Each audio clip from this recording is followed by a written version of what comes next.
Buenas tardes amigos y amigas, bienvenidos a un programa más de 5 Minutes of Rock. Espero que hayan tenido una excelente semana sin muchos inconvenientes y cargado de muy buena música.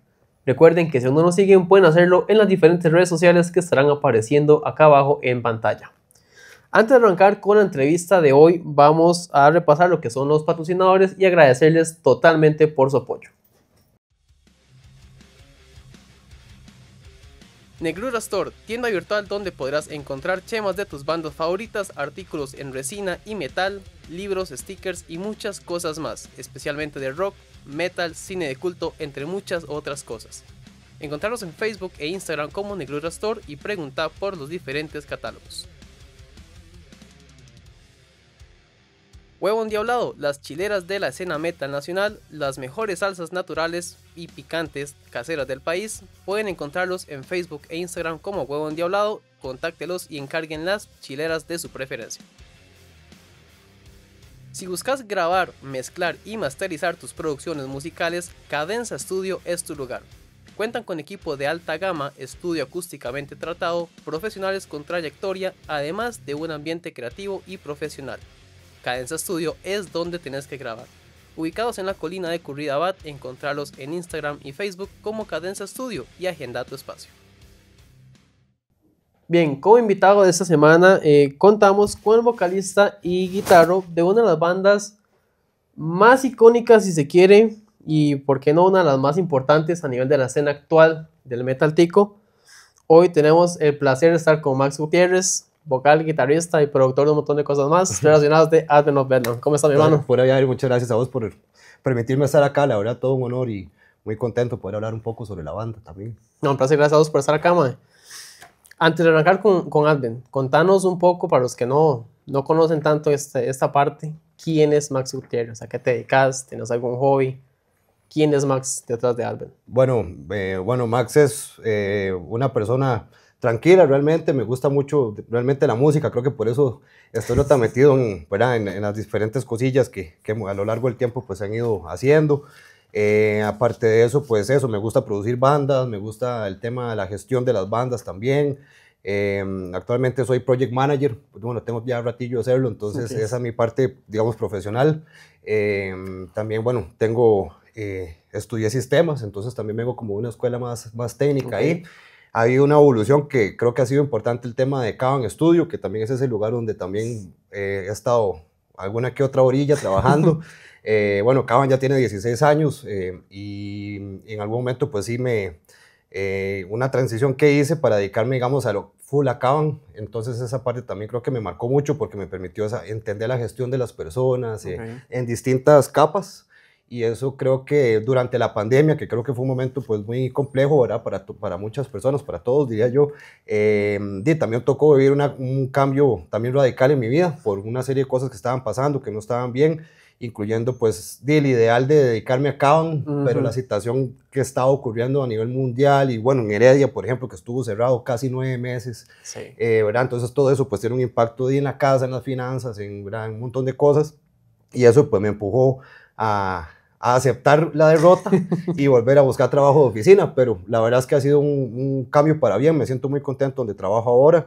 Es una empresa que se dedica a traducciones, entonces yo gestiono los equipos y es una industria completamente nueva para mí, entonces es también muy entretenido porque me permite aprender mucho y siento que también el trabajo que hacemos le da valor porque trabajamos en la parte de ciencias de la salud, entonces el trabajo al menos uno siente que el impacto es positivo a nivel social y ¿verdad? Entonces de las personas y eso también es bastante motivante para mí, entonces a nivel profesional me dedico a eso, y Cavan, y luego me gustan muchísimo los animales, la verdad, de hecho soy padre de 4 perros, entonces ya son 4 perros adultos mayores, de hecho este año, a principios de año eran 5, se me murió la más viejita, y bueno, ya ellos tienen 12, 13, 14 años, son 4, son grandotes, casi de 30 kilos cada uno, entonces ahí por lo menos pasa uno súper entretenido con ellos y somos como una manada muy tranquilos, la verdad. Y eso, realmente me gusta estar en casa, obviamente a veces me gusta salir de fiesta y disfrutar también, la verdad es que eso creo que es muy importante.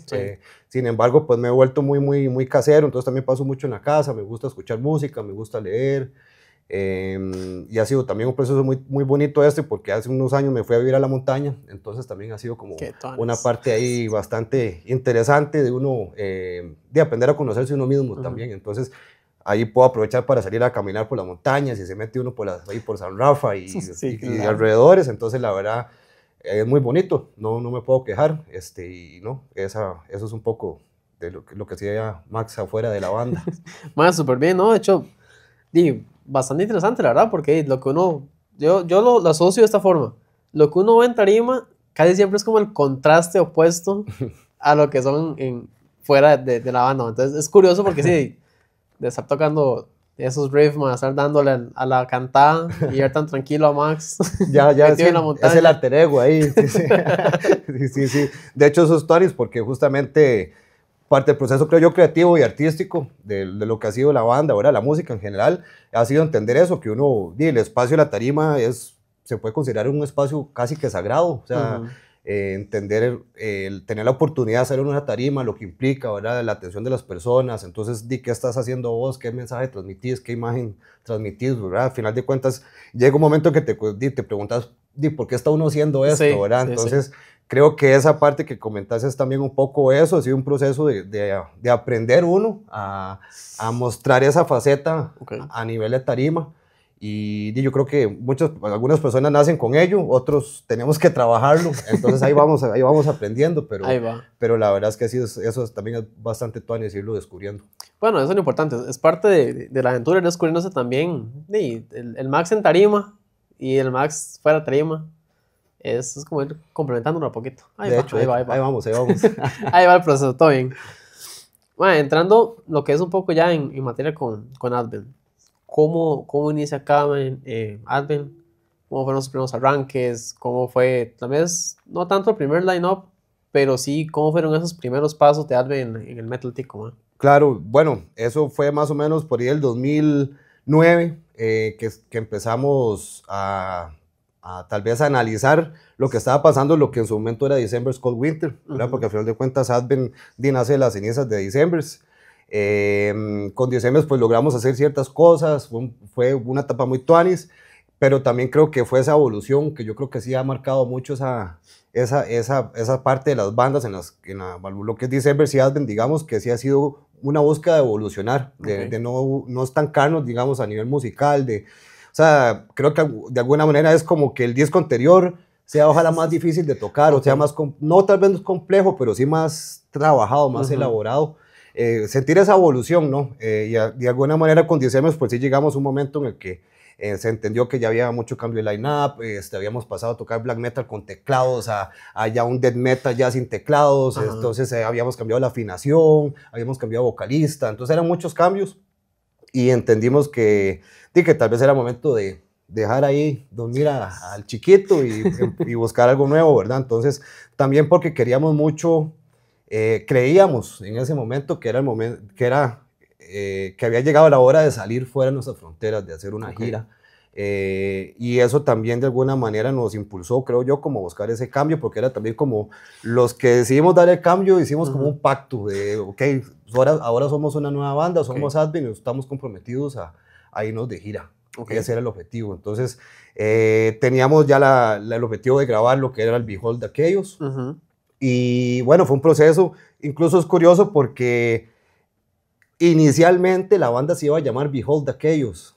Y el disco Behold de aquellos se iba a llamar Advent of Bedlam. Pero luego lo estuvimos pensando y al final le hicimos un swap ahí a los nombres. Entonces, eso es también una anécdota porque en algún momento el nombre que había ganado era el Behold de aquellos.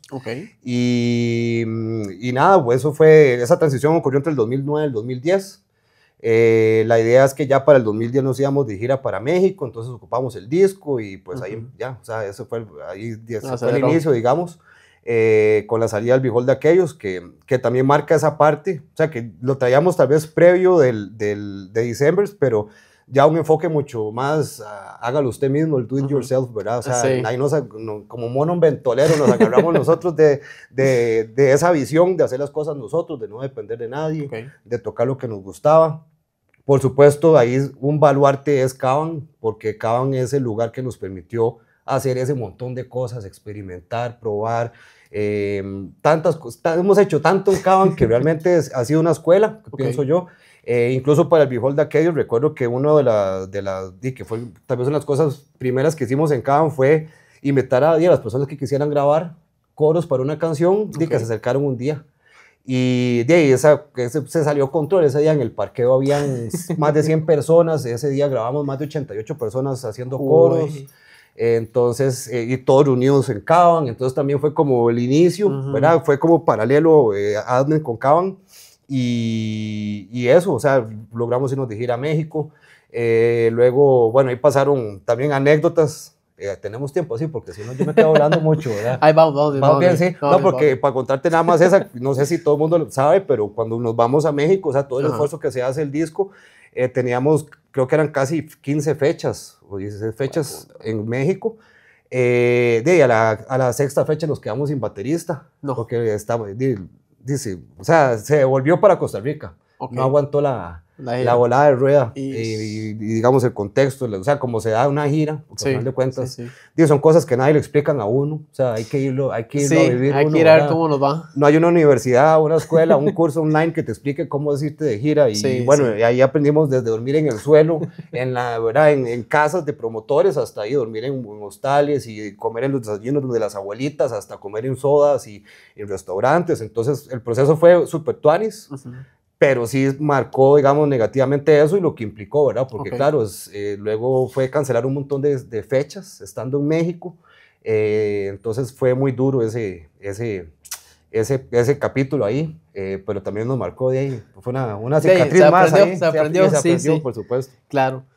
Bueno, ahora lo comentabas que para ir de gira ocupaban de sacar la producción primero, sacar el Behold de aquellos. A nivel ya tal vez amarrando un poquito lo que son los tiempos, madre. Entre el Behold de aquellos y el Flesh of God, ¿vos pensás o sentís que hay algún tipo de, tal vez de madurez, de evolución entre un disco y otro? Y también entre el Human Portal, madre. O sea, eso es como el más reciente, digamos. ¿Sentís que a través de esos años, con tanto cambio que ha tenido la banda, ya bastantes años, has sentido que hay una evolución, que hay algo que todavía queda ahí, pero que la evolución se nota, se siente? Personalmente considero que sí, creo que hay una esencia que queda.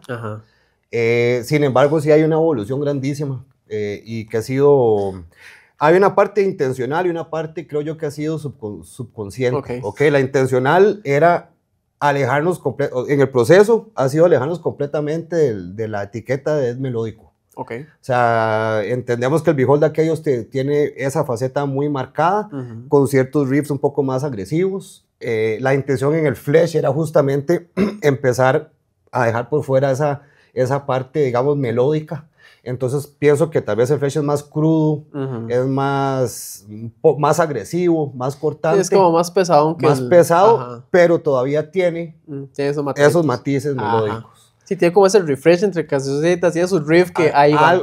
Que recordaban todavía eso, ¿no? Entonces, creo que para el Human, la intención era más marcada todavía, y ahí ayudó mucho que ahí hicimos una evolución técnica, musical, que fue pasar a guitarras de 7 cuerdas. Porque los primeros 2 discos se grabaron con guitarras de 6, el Behold y el Flesh. A la hora de grabar el Human con 7 cuerdas, tenemos un rango más grave que nos permitió explorar, digamos, más sonidos y armonizaciones y tal vez más peso. Y creo que esa evolución continúa hasta lo que estamos trabajando ahora, que yo ya considero que una década después, ya cuando va a salir lo nuevo, pues esperemos ya el próximo año, ya logramos el objetivo, que es erradicar. Y no, o sea, es que sí, intencionalmente ha sido erradicar la parte melódica, porque ya no queremos más estar en esa etiqueta. Entonces creo que esto nuevo, pienso que nos logramos poner ahí. La parte subconsciente creo que ha sido también una evolución, porque más bien yo considero que conforme iban pasando las grabaciones del Behold al Flesh y el Flesh al Human, a nivel interno iban pasando cosas que en vez de irnos alineando, más bien nos íbamos expandiendo o alejando. Y creo, tal vez desde una visión o lo que queríamos cada uno o algunos, y también se había reflejado en la parte musical. Entonces, considero que, por ejemplo, entre el Behold y el Human, ahí tal vez se va ampliando el nivel de experimentación o de tal vez nos vale madre como suene. Ya no, o sea, mientras que nos guste. Exacto, que nos guste a nosotros. Y eso era. Entonces era también ahí ese proceso de composición que tenía también lo suyo. Creo que se ve muy marcado en el Human, donde uno lo escucha y es un disco es muy volado, es un disco es muy distinto, digamos, a lo que veníamos haciendo. Sin embargo, siento que también es el que tal vez el más complejo de entender, o tal vez el más complejo de digerir, tal vez no de entender, de digerir. Es que tal vez para la gente que ya venía acostumbrada al Behold y al Flesh, salir con la apuesta al Human, ok, suena bastante bien, porque sí, pero si la gente viene acostumbrada al melódico o al death que viene trabajando, o venían trabajando, cambia el panorama totalmente. Y espérese a lo nuevo. Les va a cambiar más el panorama. Sí, pero bueno, así creo que esa ha sido la intención, ¿no? Entonces sí pienso muy a nivel personal, pienso que incluso la música de la banda es un reflejo de cómo estaban las cosas a lo interno. Y por eso tal vez este último es más disperso.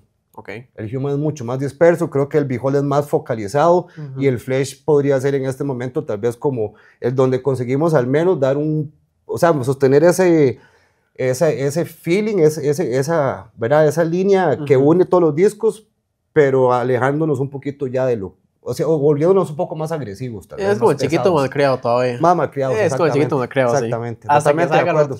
Hasta que salga el otro. Ya va a ser el adulto rebelde, o el viejo necio. Va a ser la reverencia.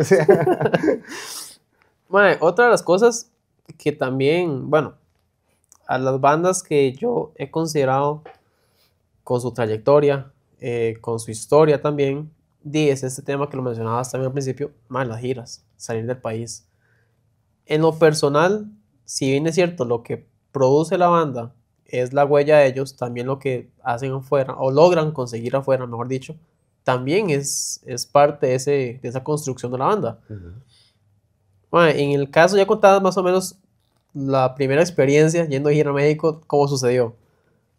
¿Cómo se prepararon para la gira a Europa? Eso también, eso también es una época, una etapa muy tuanis, pienso yo, porque lo que te decía antes, o sea, ¿quién te explica a vos en el 2012 o el 2010 cómo irte de gira? Entonces, viendo lo que había pasado en México, ya teníamos de nuevo la alineación consolidada, ya teníamos el material. Sin embargo, sí, la transición que hubo ahí, digamos, veníamos de gira y ya casi que, o sea, estaba ya todo amarrado para irnos a Europa de gira. Pero la gira en Europa, la de México, la hicimos con un promotor. Entonces íbamos con una van, él se encargó de todo y así nos fuimos con él. Vámonos. Él manejaba, bueno, y nos tomábamos las manejadas y todo, pero sí íbamos con alguien que nos iba llevando. En Europa no, Europa lo gestionamos todos nosotros. Pura mochilera. O sea, nos fuimos mochileros, así. Entonces, imagínate, o sea, es que son demasiadas cosas que pasaron en ese viaje. Volvemos a lo mismo. Fuimos allá y aprendimos. Todos los días aprendíamos algo. El primer día, cuando llegamos a Stuttgart, que era donde arrancaba la gira, habíamos mandado a hacer mercadería de la banda. Entonces, por supuesto, la mercadería de la gira. Entonces, llevábamos discos, llevábamos camisetas, suéteres, o sea, había un montón de merca. ¿Qué esa era la gira del Flesh? El Flesh Orgat. Entonces, esa merca la hacen en Alemania. Y la gira empezaba en Alemania. Coordinamos para que llegue al venue. Entonces, todo un orden así, ¿verdad? Todo súper bien, todo lindísimo. Una utopía preciosa. Increíble, o sea, llegamos y vean la merca y veamos, y era un poco de cajas, eran como 4 cajas así. Era la merca, no sé qué, todos sacando las chemas y gorritos y de todo, y era todo increíble, ¿verdad? Y, qué bueno, no sé qué, ya y andábamos con 2 personas que nos ayudaron un montón, o sea, eran compas de nosotros, que sin ellos, o sea, yo no sé qué hubiéramos hecho, la verdad. Porque ese día, bueno, por dicha lo que es la mercadería, se movía súper bien. Cuando termina ese concierto, era, ok, nos vamos para el hotel, porque el día siguiente nos vamos para Berlín, en tren, todo era en tren, o bus. Público, transporte público, ¿verdad? Sí. Entonces nosotros en alemán con los papeles impresos, así, las paradas, y uno, aquí qué es lo que dice, entonces por hecho uno de los compas, André, se empieza a acordar del alemán que había recibido en el cole, yo no sé, unos 2 años, y empieza el yo creo que aquí dice aquí, porque en esa época, volvemos a lo mismo, la conectividad no era tan sencilla como ahora. Bueno, al final, para no casarlo con el cuento, mae, cuando ya tenemos la ruta armada y todo, nos quedamos viendo así la América y decimos, mae, ¿cómo nos vamos a llevar este poco de varas? Entonces éramos todos así, mae, cargando cajas a las 3 de la mañana en Stuttgart. Y los equipos. Y las guitarras con los platos, mae, con las mochilas de cada uno. Mae, usted no tiene idea, así estuvimos como 4 días, mae, hasta que llegamos, no, como 3 días, hasta que llegamos ya, después de tocar en Berlín, nos fuimos a buscar una mochilota de estas militares. Ajá. Y ya agarramos y metimos toda la merca y claro, después a ver, turnándose cada rato, llevarse el muerto ese, entonces sí, era claro. Cosa, mae, porque tenemos 3 minutos para llegar a la estación B y todos corriendo de uno aquí con la, mae, era una locura esa vara, fue una locura, hasta que aprendimos que obviamente tampoco se hace así. Ahí, digamos, y ya luego uno conecta ya y se da cuenta que hay empresas que te dan el servicio de van o promotores que se encargan de todo, como había pasado en México, pero nosotros no teníamos esos contactos, entonces... No, y de haber sabido, como quienes uno, de haber sabido antes sí, lo claro, que nos hubiéramos ahorrado, ¿verdad? Claro, pero bueno, la experiencia fue, la verdad, increíble, yo creo que la pasamos súper bien, y también el haberlo hecho nosotros todo, creo que también la enseñanza fue inmensa también. No, de fijo, o sea, a ver, dentro de cada experiencia y cada aventura, mae, siempre hay 2 cosas a recalcar. Lo que sale bien en los recuerdos más bonitos y lo que salió totalmente mal, pero qué buena lección nos llevamos esa vez. Totalmente. De hecho, me acuerdo que la vuelta, las lecciones malas las escribimos detrás de una calca. Muy bien. Donde veíamos así, mae, ocupamos una caja para llevar los CDs, una caja que proteja colchadita, porque entonces varios se rompieron las cajas por las carreras y por cosas así básicas. Entonces, mae, ocupamos un bombillo, porque entonces usted llegaba y en ningún lado le ponían, o sea, usted le daban una mesa y todo, pero en algún rincón ahí y usted ocupaba luz. Entonces, y todo oscuro, cuando es del escenario nada más. Exactamente, entonces cosas que uno, ya la siguiente gira o la siguiente fecha nos íbamos y compramos unas lamparitas ahí, baterías, y entonces ya... fuimos ahí como y sobre la marcha ahí aprendiendo ahí, todos los días había un quiz, entonces había que pasarlo, si no nos quedamos tirados allá. Sí, salado que no estoy yo, salado. Sí, claro. Mae, tirándonos ya tal vez del lado de acá, de este lado del charco, ¿cómo fue para ustedes la experiencia del Siembra y Lucha? Ese fue en el 2013, más o menos. 2012 o 2013. Eso fueron como 4 un solo año, no sé. Fue rarísimo. Mentira, hubo el Siembra y Lucha 1 que fue, de hecho fue por acá, aquí fue un gimnasio, la escuela por aquí. Ajá, y el segundo que fue allá la lucha. Ajá. Ambos super pichudos, ¿verdad? Tal vez yo creo que el más memorable es el de la lucha, por todo lo que implicó, o sea, un open air, el lugar increíble, las bandas, era increíble, era una cuestión increíble, entonces, en sí, digamos, el ambiente y todo súper chuzo. Sin embargo, sí pienso, en esa época, ahora ya pasaron muchos años, pero sí creo que a nivel de producción, pues, sí había como un trato distinto entre las bandas de afuera y las locales. Y de ahí eso a mí no me parece, entonces de ahí uno a veces se pone muy necio.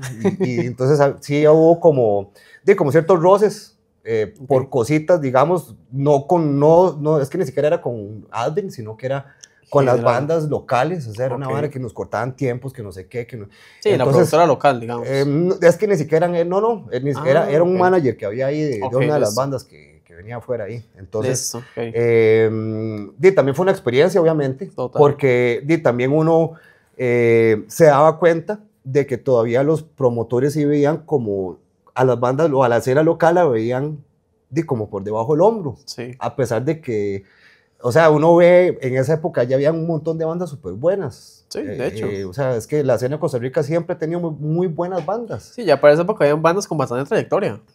Y varias que ya habían ido de gira y habían tocado con bandas de afuera y todo. Dayside, Neuma, Corpse, o sea, bandas. O sea, un montón. Puta. Y para atrás estaba Mantra y ¿verdad? O sea, es una cuestión que ya venía del tiempo y es una evolución natural, pienso yo, de la escena.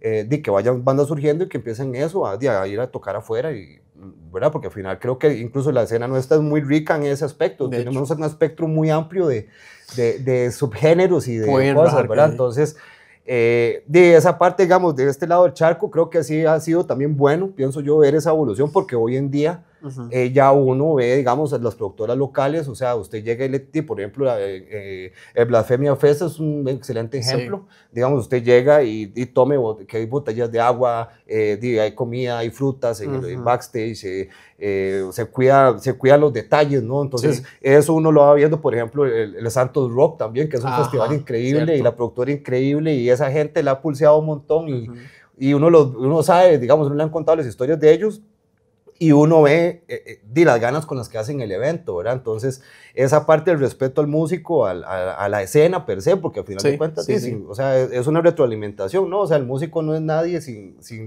las personas que están escuchándole, y de igual manera, las personas ocupan de la música para seguir. Para seguir, ¿no? O sea, para estar bien, porque es parte de la vida, uno depende del otro, digamos, básicamente. Y se retroalimenta, entonces, que cuando se logra ese balance, de respeto, de ver, mira, pucha, ya, y las bandas que hemos tenido, las personas que hemos tenido la oportunidad de tocar fuera, porque vos llegas afuera y te tratan como músico pro, como debería ser siempre, ¿no? O sea, y me refiero a eso, que haya agua, o sea, que si estás en una ciudad que no conoces, que haya alguien que se encargue de llevarte, de que te indique las indicaciones, o sea, un montón de detalles.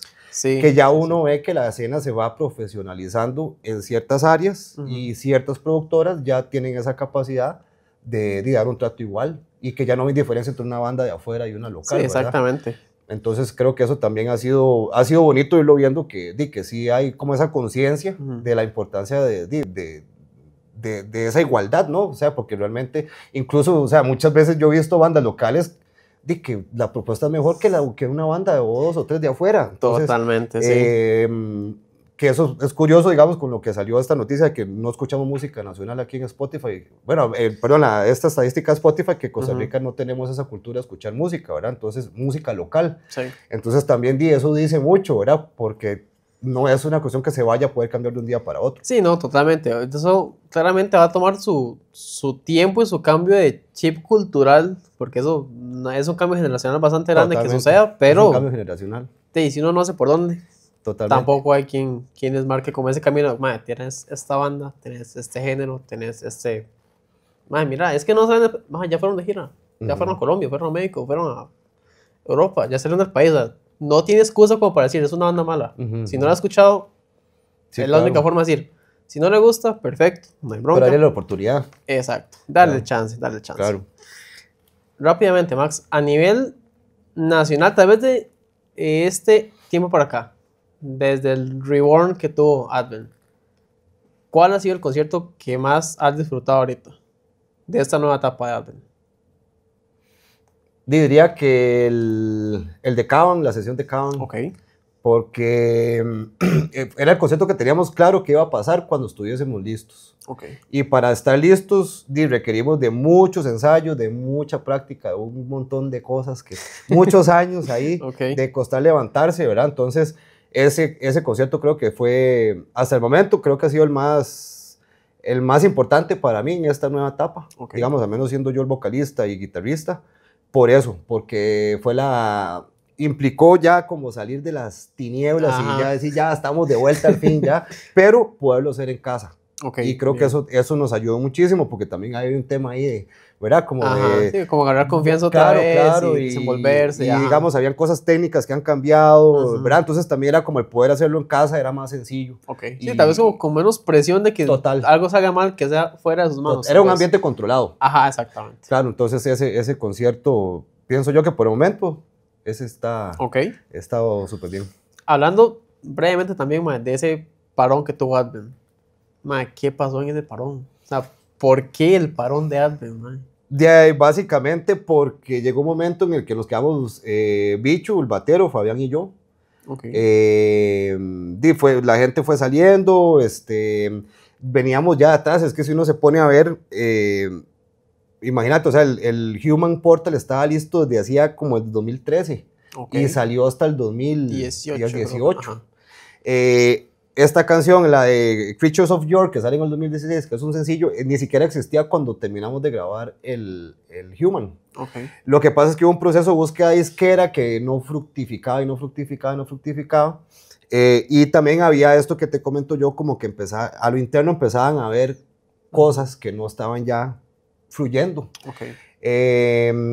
Y la gira, digamos, a México, que es cuando sale el The Creatures, que nos vamos con Destroyer 666, Okay. esa gira es la que yo considero que eso ya fue como, ok, y empezamos en picada. Okay. Porque, digamos, sale el Human a la banda, o sea, nos dio exactamente igual. Okay. O sea, el primer disco que salió con una disquera, que dimos el cambio de pasar de Do Yourself a que alguien... Ajá. O sea, no nos preocupamos por tocar, por moverlo, no habían ganas, no había interés, y eso se fue notando, porque al final de cuentas, nosotros siempre estuvimos ensayando todo este tiempo. O sea, las personas yo estoy seguro que muchas personas que nos habíamos desaparecido, nos habíamos muerto. No, yo lo pensé, viejo. Y yo, ¿qué pasó en algún momento yo te soy esto, yo también, o sea, yo llegué a pensar que la banda se había muerto. Pero sin embargo siempre nos veíamos, siempre ensayábamos. Hubo una época, honestamente, que no ensayábamos, pero sí nos veíamos y fue a pasarla bien, la verdad. Y creo que eso también fue importante porque eso solidificó ese núcleo. Y en algún momento decidimos seguir adelante porque nos preguntamos, más si ya queramos tirar la toalla, ese es el momento perfecto. Sí. Y dijimos que no. Entonces eso ocurrió como 2010, antes de la pandemia. Y eso creo que fue la llama que estuvo ahí encendida y que estuvo encendida. Vinieron personas, lo intentamos durísimo con distintas personas, no se pudo, no fluyó. Y fue donde el año pasado, en octubre, yo le dije a ellos que yo iba a hacer prueba de vocalista. Porque ya estaban las canciones, ya estaba todo, pero faltaba el vocalista, entonces ya no nos íbamos a poner a buscar uno. Yo ya había hecho la prueba, digamos, o el experimento con Grandiosa Muerte, que es mi proyecto. Ahí fue donde pienso yo que perdí el virguillo y me ayudó como digamos, a tirarme a pista, porque había que hacer prueba, la verdad. Yo se los dije a ellos, o sea, yo vengo a hacer prueba y si no les gusta, no les gusta. Todo salió bien y esa fue, digamos, como el momento que dijimos, yo creo que ya. Y este año por eso decidimos volver. Y ahora pues estamos en esa producción, pero en esa etapa pues sí, fueron años donde realmente, como te digo, o sea, ensayamos, o mínimo nos mantuvimos juntos, Fabián, Bicho y yo, y la banda nunca murió, realmente fue que nos encerramos ahí en Caban. Sí, un descansito todo un poco. De varios años. A ver qué. Pero sobre todo para reencontrarnos, porque lo que pasaba era que sí nos planteamos, cuando volvemos es porque estamos listos, y cuando estamos listos es porque absolutamente todos los riffs, todos los arreglos, todo lo que hay, todo nos gusta y todo se aleja de lo melódico y todo es como más pesado, más, o sea, todo lo que queremos ahora, y yo creo que ya estamos ahí. Ahora, de esta nueva etapa, ya para ir concluyendo un poco más, ¿qué viene para ¿Vienen más fechas? Bueno, dijiste que están en medio de producción ahorita. ¿Qué puede esperar la gente de esta nueva etapa de Alpen? Definitivamente reactivarnos, volver a estar más activos, tal vez como, pienso yo, un poco ser más óptimos en la manera en la que lo vamos a hacer, ¿verdad? Porque creo que sí hemos madurado, sí hemos crecido, digamos, en ese aspecto. Hace una década yo dejaba tirado todo por la banda, ahora... Sí, uno sabe que eso no es lo correcto. Hay maneras de hacer las cosas que ocurran. Y esa parte creo que también la hemos venido trabajando, ¿verdad? Entonces, lo primero y es grabar. O sea, bueno, ya es terminar la grabación porque ya la empezamos. Pero ya tener ese disco listo, ya el disco tiene nombre, tiene la portada, o sea, ya está todo. Lo que ocupamos es ya terminar de grabarlo. Estábamos súper contentos porque lo va a producir Colin Marston, el compa de Gorguts. Bueno, con Colin hemos estado hablando desde hace años y él es consciente de lo que nos ha costado, de hecho, porque incluso había una fecha original de producción que era ahora en noviembre, justamente ahora se estaba produciendo el disco, pero pasan un par de cosas que nos obligan a mover la fecha de producción a mediados, esperamos que mayo. Esa sería como la fecha que tenemos ahorita, que ese disco ya esté grabado, listo, producido, ya con su portada. Entonces lo primero que se va a abrir probablemente un lanzamiento de un sencillo. Vamos a buscar disquera, pero igual no estamos amarrados a eso. O sea, creo que lo más importante es empezar a soltar la música de nuevo.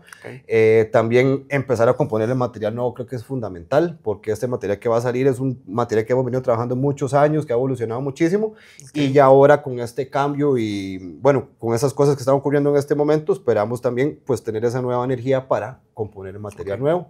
Entonces, y definitivamente tocar, o sea, volver a tocar más a nivel local y buscar alguna oportunidad afuera, por supuesto. Ok. Súper bien. De hecho, bueno, ya para finalizar, Max, primero, gracias por tomarte el tiempo de ir acá, por estar acá en este espacio, por contarnos lo que ha sido todos esos años, resumir estos años de Advent en esta charla, mae. Por compartir a la gente también esto que ha sido una banda que sí, como lo mencioné al principio, se puede decir que es una banda muy icónica en la escena actual tica, influencia para muchos y mae, un anhelo para otros haberlos visto en vivo. Me hubiera gustado verlos en la primera etapa. No estaba, o sea, sí estaba, pero temas legales de ASI por medio no podía, pero ajá.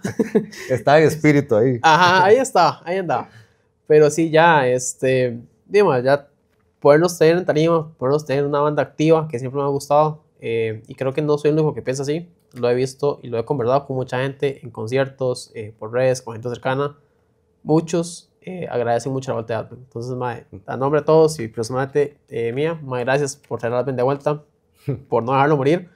Y dime, agradecerte igual por el tiempo, por Advent, y dime que sea lo que tenga que pasar con Advent, que ojalá sea más tiempillo, mae. Claro, no. Muchas gracias por las palabras, ma. La verdad me llega mucho. Ha sido un camino muy largo, pero escuchar algo así, pues, ma, créame que, o sea, eso lo llena uno mucho, de verdad. Y ma, también nosotros en este momento estamos con muchísimas ganas de volver a tocar, de que se escuche lo que hemos venido trabajando y lo estamos grabando así, con el corazón realmente. Y eso creo que esta vuelta va con esto, sí, va como con más conciencia, más corazón, y esperamos eso, estar de vuelta muy pronto, y estar a la altura también de las expectativas de las personas. Yo creo que sí se pueden, eso sí, preparar, porque va a ser algo distinto. Okay. O sea, sí, no esperen, o sea, por dicha ya está grabado, lo pueden escuchar, ojalá que tengan el material y lo hayan comprado, si no, ahí está en Spotify, en Bandcamp, pueden escuchar lo viejo. Lo nuevo sí va a ser distinto, tiene esa esencia, definitivamente, pero sí vamos hacia un lado más oscuro. Entonces, un poco el reflejo de lo que hemos vivido, y creo que la música de Advent se ha convertido también a nivel personal una manera de externar esos demonios, esas cosas que tenemos todos, a final de cuentas, sí, esa oscuridad que todos tenemos dentro, pues mi manera es la música. Entonces, muchas gracias de verdad, y nos vemos pronto. Y más bien, gracias a vos por invitarme. A todos un placer. Gracias, hermano. Muchas gracias, weón. Gracias por estar acá. Gracias a ustedes por acompañarnos también en esta entrevista, por llegar hasta acá. Y bueno, nos vemos en la siguiente entrevista, en la próxima entrega. Hasta entonces, que tengan un chivo de semana. Por ahora.